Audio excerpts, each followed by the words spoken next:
Natalia from Zart, and today we're going to be making Kintsugi collages.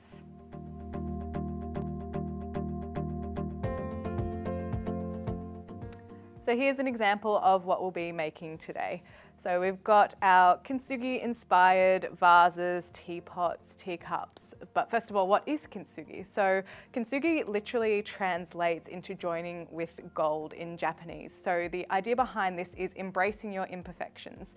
Now, generally this would be done with ceramics, porcelain, using broken pieces of ceramics and then putting them back together with a gold outline of where the cracks were.